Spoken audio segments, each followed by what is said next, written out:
Welcome back, and in our top business story today, Dubai's non-oil foreign trade during the first half of the year reached 652 billion dirhams, with imports adding up to 402 billion, exports to 65 billion, and re-exports accounting for 185 billion dirhams. The latest figures from Dubai Customs show that phones had the lion's share of traded commodities in Dubai, representing 15% of the Emirates' overall foreign trade, with a total value of 95 billion dirhams, while automobiles worth 35 billion dirhams were traded through Dubai in H1. China led the list of the Emirates' top trading partners, with a total bilateral trade volume of 90 billion dirhams for H1. China was followed by India at 50 billion and the USA at 39.3 billion dirhams. Saudi Arabia was the fourth global and top Arab trading partner with Dubai at 32.2 billion dirhams. Commenting on the trade figures, His Excellency Sultan Ahmed bin Sulayem, the chairman of DP World, who's also the chairman of Ports, Customs and Free Zone Corporation, said that Dubai has shown it is strong enough to withstand the global economic turmoil, relying on innovative work systems, long-standing expertise and know-how, highly skilled workforce and advanced infrastructure for telecommunication, transport, freight and logistics. The UAE has been ranked as the #1 country in the Middle East for ease of doing business in the World Bank Group's latest report.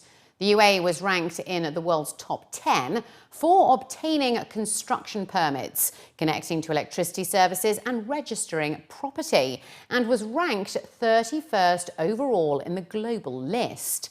Completing the Gulf nations were Bahrain, which came in at 65, Qatar 68, Oman 70, Saudi Arabia 82, and Kuwait at 101.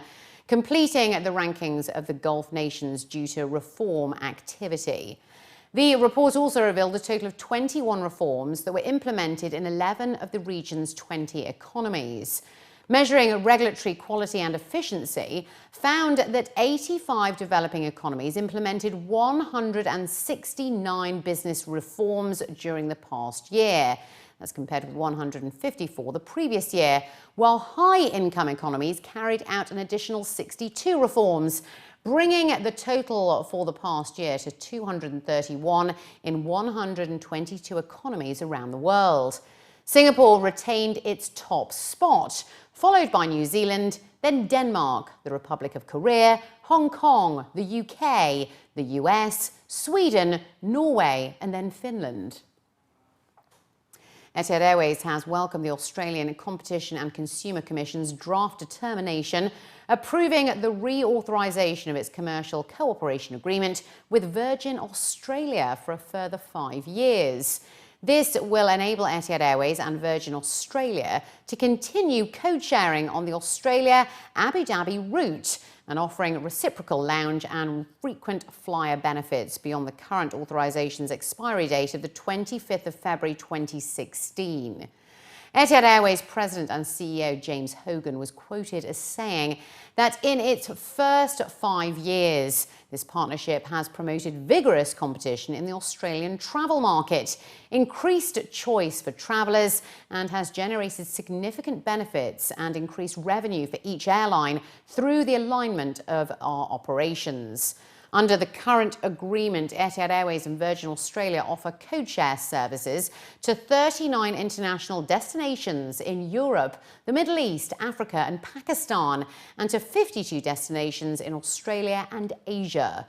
Etihad Airways has a 24.2% stake in Virgin Australia Holdings and holds a seat on the Virgin Australia board. And India's Jet Airways group, in which Etihad Airways owns a 24% stake, has posted a second consecutive quarter of profit of 46.7 million dirhams in its second quarter, which runs to the end of September, as compared with a loss of 24 million dirhams in the same period a year ago. During Q2 for the financial year 2016, Jet Airways further enhanced its global network by expanding its codeshare partnerships with Etihad Airways, South African Airways, Air Berlin and Virgin Atlantic.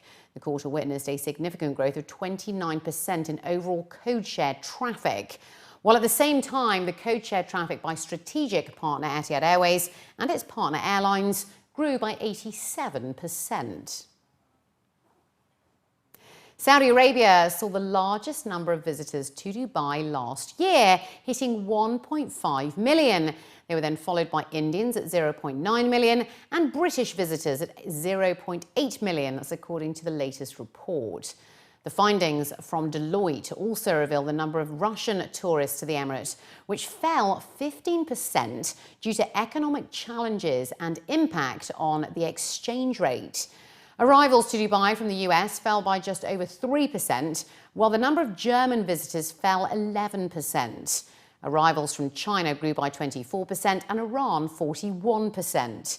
According to the report, the number of rooms in Dubai rose from 39,000 across all sectors of the market to 75,600 in July, while growth in demand for hotel accommodation in Dubai slowed in 2015 compared to 2014, from 5.1% versus 6.4%. The rise in the supply of hotel accommodation over the same period outpaced demand growth, with 6.7% growth in 2015. Officials stated that despite the changing market dynamics in Dubai, demand for hotel rooms will continue to grow this year.